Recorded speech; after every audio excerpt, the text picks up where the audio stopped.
Hi guys, so this is new chapter in economics ninth class, the story of village Palampur.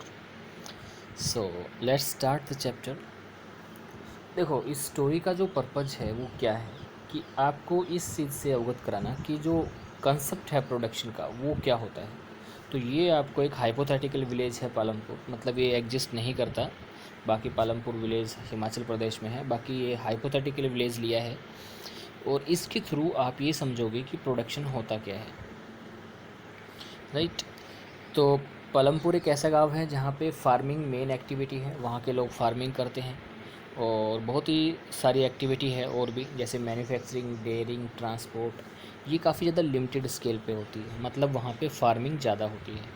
और these production activities need various type of resource. जो भी production activity होती है उसमें काफ़ी ज़्यादा resource लगते हैं। फॉर एग्जांपल नेचुरल रिसोर्स आपको चाहिए, मैन मेड आइटम्स चाहिए, ह्यूमन एफर्ट चाहिए और मनी चाहिए। किसी भी तरह की प्रोडक्शन स्टार्ट करने के लिए आपको ये सारी चीज़ें चाहिए ही चाहिए। सो इस पर्टिकुलर चैप्टर में हम ये सीखेंगे कि किस तरह से प्रोडक्शन के प्रोसेस में वेरियस फैक्टर इन्वॉल्व हैं और कैसे प्रोडक्शन होती है।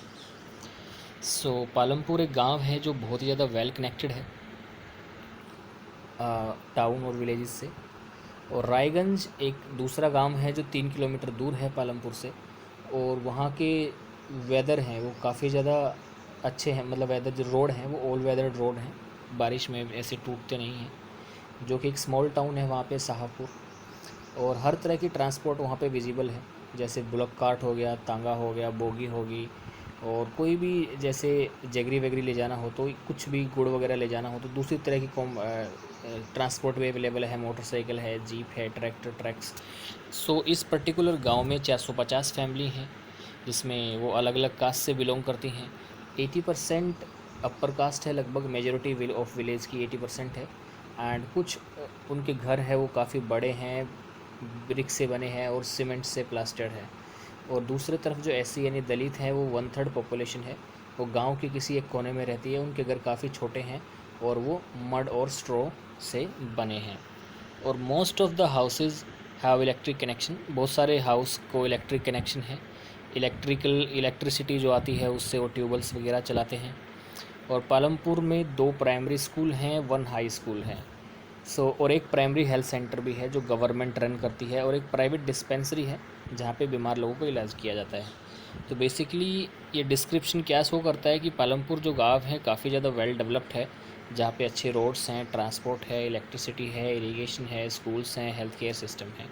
तो क्या आपके गाँव में ये सब कुछ है? Compare your village with Palampur. So देखो द स्टोरी ऑफ विलेज, जो कि एक इमेजिनरी विलेज है, वहाँ पे काफ़ी ज़्यादा प्रोडक्शन एक्टिविटीज़ होती हैं।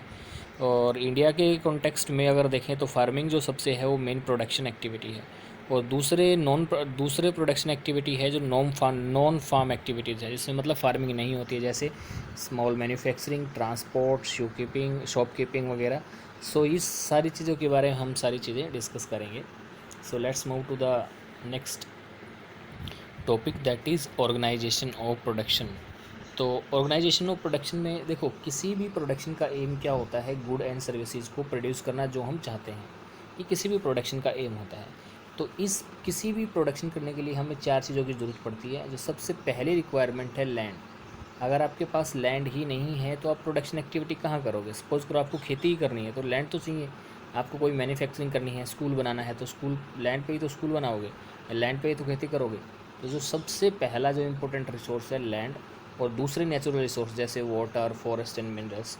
So land is the first important resource and the second important resource is labour. अब जहाँ पे आपने लैंड खरीदी है उसमें लेबर तो चाहिए ही चाहिए, और वो लेबर किस तरह का काम करती है वो डिपेंड करता है आप किस तरह का प्रोडक्शन करना चाहते हो। अगर आपको कोई बड़ा बिजनेस करना है, बड़ी फैक्ट्री डालनी है, तो आपको स्किल्ड लेबर चाहिएगी। लेकिन अगर आपको बिल्कुल खेती करनी है, वहाँ पे स्किल्ड लेबर की जगह आप मैनुअल लेबर जो होती है, जो काम कर सकती है, वो चाहिए। सेकंड जो थर्ड रिक्वायरमेंट है आपकी, फिजिकल कैपिटल। और फिजिकल कैपिटल में जो आपको, मतलब इसमें वैरायटी ऑफ इनपुट्स होते हैं जिसमें फिजिकल कैपिटल के अंदर आते हैं। देखो इस पर्टिकुलर में हम पढ़ने वाले हैं, एक होता है फिक्स्ड कैपिटल। फिक्स्ड कैपिटल का मतलब क्या होता है? जो फिक्स होती हैं, जैसे आपके टूल है, मशीनरी हैं, बिल्डिंग्स है, ये बिल्कुल फिक्स होती हैं। या फिर कोई भी और अगर आपको generator, turbine, computer, tool, machine, buildings, ये सारे के सारे फिक्स होते हैं। मतलब ये टूल हैं, बिल्कुल सिंपल टूल है और मशीनरी टूल्स हैं। और कुछ होती है दूसरा वर्किंग कैपिटल। वर्किंग कैपिटल मतलब जो आपके पास रॉ मटेरियल है और जो मनी है जो कि प्रोडक्शन के लिए चाहिए, दैट इज़ आपकी वर्किंग कैपिटल। फॉर एग्जांपल आपको कोई कपड़ा बनाना है तो आपको यार्न चाहिए। अगर आपको कोई दूसरी चीज़ें बनानी है, मिट्टी बनानी है तो उसको क्ले चाहिए, घड़ा बनाना है तो उसको क्ले चाहिए। तो इसी तरह किसी भी प्रोडक्शन एक्टिविटी में जो मनी है वो काम करती है किस चीज़ का, वर्किंग कैपिटल। तो आपको फिक्स कैपिटल, दूसरी तरफ वर्किंग कैपिटल। वर्किंग कैपिटल है यानी आपका रॉ मटेरियल और आपका पैसा, और फिक्स कैपिटल यानी आपकी मशीनरीज, आपकी ये सारी चीज़ें, टूल्स, बिल्डिंग्स, ये आपकी फिक्स कैपिटल में आते हैं। और तो फोर्थ रिक्वायरमेंट है, you need knowledge and enterprises to be able to put together land, labour and physical to produce an output. देखो फोर्थ कैपिटल क्या है, जो भी अब आपको एंटरप्रेन्योरशिप चाहिए। एंटरप्रेन्योरशिप मतलब जो आपके पास लैंड है, जो आपके पास लेबर है, जो आपके पास कैपिटल है, इनका यूज़ भी करना आना चाहिए। किसी भी प्रोडक्शन के लिए ज़रूरी है कि इन सब को अच्छे से यूटिलाइज़ किया जाए। उसके लिए आपको ज़रूरी है क्या, capital, human capital. So the next is human capital. Basically क्या होता है, देखो लैंड है, कोई भी लैंड अपने आप में प्रोडक्टिव नहीं होती है। अगर लैंड ऐसे ही पड़ी रहती है तो वो अपने आप गेहूँ नहीं उगाएगी अपने आप। वो अगर कोई भी हॉस्पिटल है वो अपने आप नहीं चलेगा। तो क्या चाहिए हमें, ह्यूमन कैपिटल चाहिए। ह्यूमन कैपिटल मतलब हमें ह्यूमन्स चाहिए। Humans is the most important resource, जिसके बारे में हम अगले चैप्टर में पढ़ेंगे। सो देखो यहाँ पे, can you identify the land, labour and fix capital in this production. Definitely land, ये लैंड पे जो ये बनी हुई है वो लैंड है, लेबर ये काम कर रहा है, और फिक्स कैपिटल यानी, फिक्स कैपिटल सिंपल मतलब यानी आपकी जो मशीनरीज हैं ये फिक्स कैपिटल हैं। तो every factor of production is organised by what, land, labour, physical capital और ह्यूमन कैपिटल। ये सारे के सारे क्या हैं, फैक्टर ऑफ प्रोडक्शन है। सो याद रखना, अगर आपसे पूछे what is the factor of production, तो ये चार आपके फैक्टर ऑफ प्रोडक्शन हैं। सो इस पालमपुर में हम देखेंगे कि किस तरह से फिजिकल कैपिटल के बारे में क्या क्या दिखाया हुआ है और किस किस के बारे में क्या क्या चीज़ें एक्सप्लेन की हुई हैं। तो देखो फार्मिंग देखते हैं पहले। तो लैंड के बारे में हम पढ़ेंगे। जो लैंड है वो फिक्स होती है, आप लैंड को बढ़ा नहीं सकते हो जब तक आप और ख़रीद ना सको। जो आपके पास लैंड है वो इतनी ही रहेगी, आप उसको बढ़ा नहीं सकते हो। वो अगर बढ़ाओगे मीन्स आपको ख़रीदनी पड़ेगी और लैंड। तो पालमपुर में जो मेन प्रोडक्शन एक्टिविटी है वो फार्मिंग है। वहाँ पे 75% लोग हैं वो डायरेक्टली इस पे डिपेंडेंट हैं, और वहाँ के लोग जो हैं फार्मर हैं और फार्म लेबरर भी हैं, और काफ़ी ज़्यादा रिलेटेड है वो प्रोडक्शन की एक्टिविटी से। फार्मिंग पे डिपेंडेंट है सारा का सारा। और लैंड एरिया जो कल्टीवेशन के अंडर है वो प्रैक्टिकली फिक्स है। जैसे आपने इतनी लैंड पे खेती करते हो उतनी पे ही करते हो। सपोज करो यहाँ पे बिल्डिंग है, यहाँ पे कुछ है, सिर्फ इस लैंड में आप खेती करते हो तो इसी पे आप खेती कर सकते हो, लैंड को आप बढ़ा नहीं सकते। तो अगर 1960 से देखें तो पालमपुर में कोई भी लैंड का एक्सपेंशन नहीं हुआ कल्टीवेशन के लिए, और बल्कि कुछ वेस्ट लैंड है वो विलेजर्स ने कल्टीवेशन लैंड बनाए हैं, जो काफ़ी वेस्ट लैंड थे उसको कल्टीवेशन लैंड में क्रिएट किया है। इस तरह से आप लैंड को बढ़ा तो सकते हो, लेकिन फिर भी एक there is no further scope to increase farm production. ऐसा कोई फर्दर स्कोप नहीं है कि आप लैंड को बढ़ा के खेती कर लोगे। आपको पता है लैंड को मेज़र करने की जो स्टैंडर्ड यूनिट है वो आपने, जैसे हमारे यहाँ किला होते हैं, किसी पे बिघा होते हैं, किसी गुनीता होते हैं, और 1 हेक्टेयर जो इक्वल होता है वो 100 स्क्वायर मीटर होता है। 100 स्क्वायर मतलब 100 मीटर इधर, 100 मीटर इधर, 100 मीटर इधर, 100 मीटर इधर, दिस इज़ 1 हेक्टेयर यानी 100 स्क्वायर मीटर। सो आप बताओ आपका स्कूल कितने स्क्वायर किलोमीटर में है। नेक्स्ट है, is there any one way to grow more than one crop from the same land. Is there a way one can grow more from the same land. ऐसा कोई तरीका है कि एक ही आदमी एक ही उस पर ज़्यादा से ज़्यादा फसल उगाई जा सके। देखो पालमपुर है वो western part, Palampur would resembles a village of the western part of the state of Uttar Pradesh. ये western part of state of Uttar Pradesh जैसा रिजेंबल करेगा। यहाँ पे जो लैंड है वो कल्टिवेटेड है, कोई भी लैंड खाली नहीं छोड़ी गई है। रेनी सीजन में खरीफ क्रॉप बोते हैं यहाँ के फार्मर्स, और ज्वार और बाजरा उगाते हैं, और कैटल को चराते हैं उधर ही। और जैसे ही कल्टीवेशन की जाती है पोटैटो के यहाँ पे अक्टूबर और दिसंबर में, और विंटर सीज़न आते ही रबी फसल उगाते हैं जैसे वीट, और वीट से वही फार्मर वो खुद भी कंज्यूम करते हैं और बाद में जो एक्स्ट्रा होता है वीट उसको वो रायगंज की मार्केट में बेच देते हैं। और बहुत सारा जो कुछ एरिया है वो वहाँ पे वो शुगर केन उगाते हैं जो हर साल काटी जाती है, और बाद में जो शुगर केन है उसको ट्रेडर, जो शाहपुर के ट्रेडर है, उसको बेच दिया जाता है। तो main reason why farmer are able to grow different crop in the years, what is the main reason of Palampur that they are able to grow different crops in their area? So सबसे पहला है कि they have well developed system of irrigation. वहाँ का जो irrigation है वो बहुत ही ज़्यादा बेटर है। इलेक्ट्रिसिटी रोज़ आती है अर्ली, इलेक्ट्रिसिटी जो कंजप्शन है वो भी काफ़ी अच्छा है, और इरीगेशन का जो सिस्टम है वो काफ़ी ज़्यादा मजबूत है।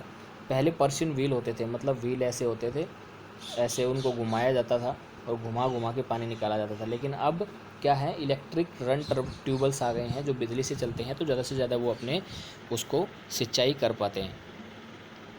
और जो लार्ज एरिया है उसमें काफ़ी ज़्यादा अच्छी सिंचाई वो कर सकते हैं। और फर्स्ट ट्यूबल है वो गवर्नमेंट ने इंस्टॉल किया था, लेकिन धीरे धीरे फार्मर ने खुद के अपने प्राइवेट ट्यूबल्स लगा लिए।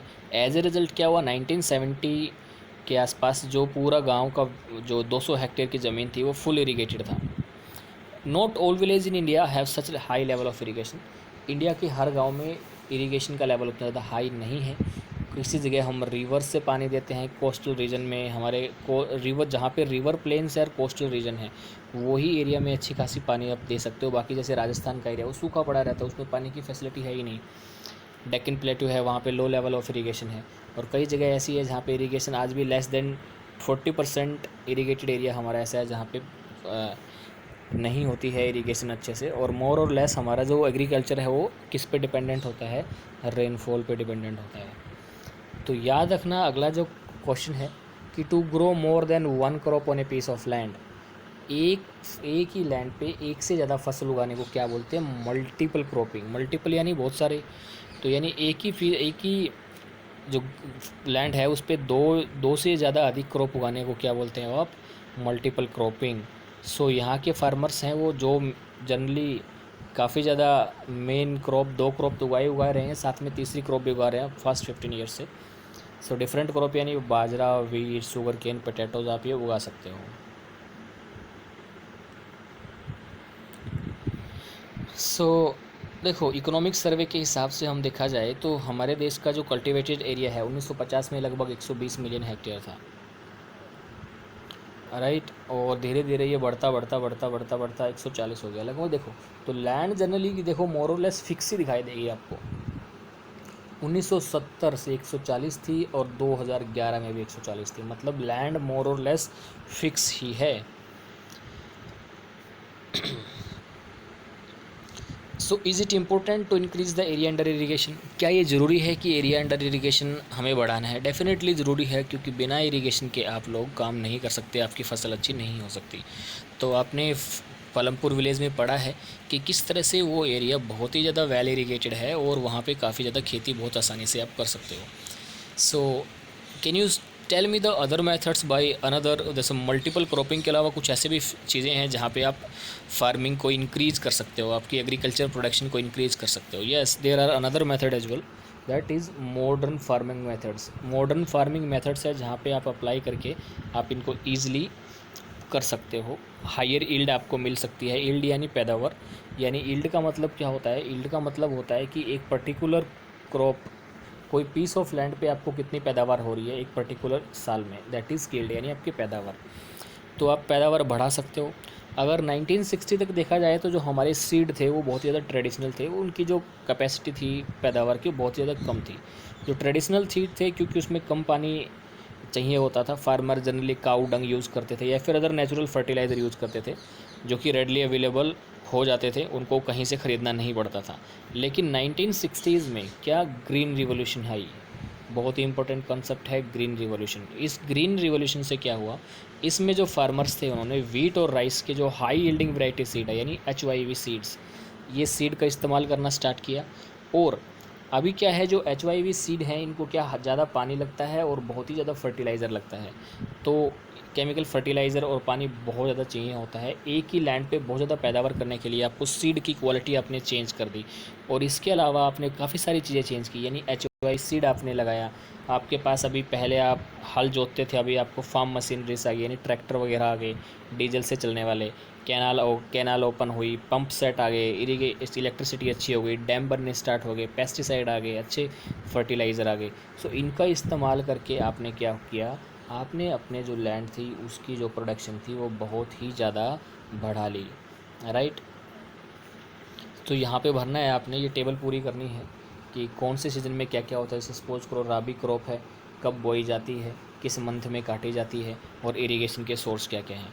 फिर खारिफ है, फिर जायद की फसल है। ऐसे आपने भरने हैं तीनों, कौन से महीने में उगती है, कौन से महीने में आप उसको काटते हो।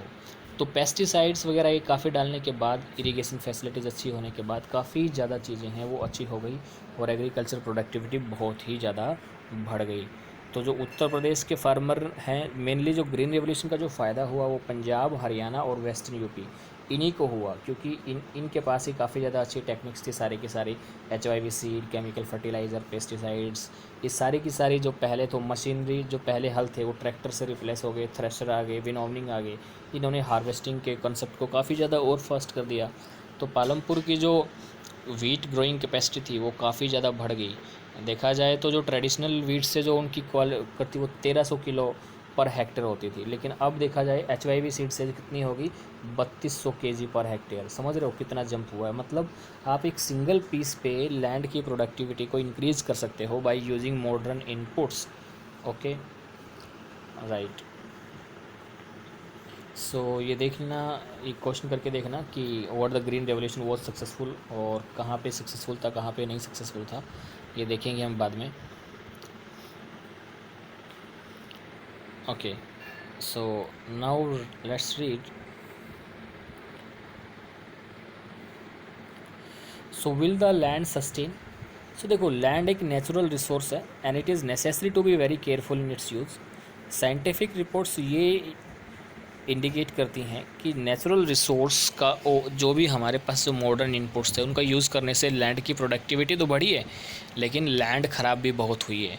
क्योंकि बहुत सारे जगह पे आपको ग्रीन रेवोल्यूशन से ये देखने को मिलेगा कि जो फर्टिलिटी है वो काफ़ी ज़्यादा लॉस हुई है, क्योंकि आपने उसमें बहुत ज़्यादा केमिकल डाले हैं। देखो, कोई भी लैंड है, अगर आप उसमें केमिकल डालते हो पहले, फिर उसके बाद उसमें पानी देते हो, तो धीरे धीरे वही केमिकल ज़मीन में चला जाता है, वही पानी फिर आप पीते हो, या फिर उस केमिकल से उगने वाली जो फसल है, यूरिया से उगने वाली जो फसल है, वही आप खाते हो, उसी की बनी हुई रोटी आप खाते हो। तो जिससे बहुत सारी बीमारियाँ बढ़ रही हैं, कैंसर है, ये काफ़ी सारी चीज़ें प्रॉब्लम्स हो रही है। और अब आपको एक बात और पता है कि हाई यील्डिंग वैरायटी में क्या है, पानी बहुत ज़्यादा लगता है, तो इससे जो वाटर टेबल थी वो भी बहुत ज़्यादा नीचे चली गई है। इन्वायरमेंटल रिसोर्सेज काफ़ी ज़्यादा हैम्पर हुआ है, और इतना ज़्यादा हैम्पर हुआ है they were very difficult to restore them. और इनफैक्ट ये जो है आपकी जो ग्रीन रेवोल्यूशन है वो आपको पंजाब, हरियाणा और यूपी में आई, तो बाकी के स्टेट्स हैं उनमें नहीं आई। तो यहाँ के किसान तो अमीर हो गए, और बाकी के किसान जो ईस्टर्न साइड वाले किसान थे वो बहुत ही ज़्यादा गरीब हैं आज भी। उनको आज भी एग्रीकल्चर में बहुत ज़्यादा चीज़ें झेलनी पड़ती हैं। सो केमिकल फर्टिलाइज़र आपको पता है, ये मैंने बता चुका हूँ ऑलरेडी, ये पानी में डिजोल्व हो जाते हैं, बाद में ये लंबे समय तक रहते हैं, और बाद में ये ग्राउंड वाटर को पोल्यूट कर देते हैं। और केमिकल फर्टिलाइज़र जो होते हैं बाद में वो बैक्टीरिया या फिर जो दूसरे माइक्रो ऑर्गेनिज्म होते हैं जो सोइल के लिए इम्पोर्टेंट होते हैं उनको ये ख़त्म कर देते हैं। ये डाउन टू अर्थ की रिपोर्ट है। और बहुत ज़्यादा कंजप्शन केमिकल फर्टिलाइज़र का इतना हो गया कि सोइल हेल्थ है वो डिग्रेड हो गई है। और पंजाब के फार्मर को अभी उतनी प्रोडक्शन करने के लिए ज़्यादा से ज़्यादा क्या डालते हैं, वो ज़्यादा से ज़्यादा वो फर्टिलाइज़र डालते हैं, जिसके उनकी जो एग्रीकल्चर कॉस्ट है वो भी बढ़ गई है। ये द ट्रिब्यून चंडीगढ़ का सोर्स है। देखो, ये यहाँ पे दिखाया हुआ है कि किस तरह से, ये देखो, किसी के पास तो बहुत ही बड़े बड़े खेत हैं, किसी के पास बहुत ही छोटे छोटे, बहुत ही सिंगल आधे आधे हेक्टेयर के खेत हैं, किसी के पास बड़े बड़े खेत हैं। तो वहाँ पे जो 240 फैमिलीज़ हैं उन पे पास लगभग 2 हेक्टेयर से भी कम की ज़मीन है। और कल्टीवेशन अभी इस जैसे, और यहाँ पे कल्टीवेशन करना काफ़ी ज़्यादा डिफ़िकल्ट हो जाता है किसी भी फैमिली के लिए, क्योंकि वो सिर्फ सब्सिस्टेंस लेवल की कल्टीवेशन कर सकते हैं। इतने ज़्यादा इनपुट डालने पड़ते हैं तब जाके पैदावार होती है, और उतनी पैदावार पॉसिबल नहीं है ये छोटे से लैंड पे। सो इसके बारे में नेक्स्ट हम अगले चैप्टर, अगले उसमें डिस्कस करेंगे कि किस तरह से लैंड है वो पालमपुर में डिस्ट्रीब्यूट की जाती है। यहाँ तक हमने पढ़ा है। अगले चैप्टर में हम अगले टॉपिक में हम देखेंगे कि कैसे लैंड को किस तरह से डिस्ट्रीब्यूट किया हुआ है पालमपुर के फार्मर्स के बीच। Okay guys, thank you, keep studying and stay safe.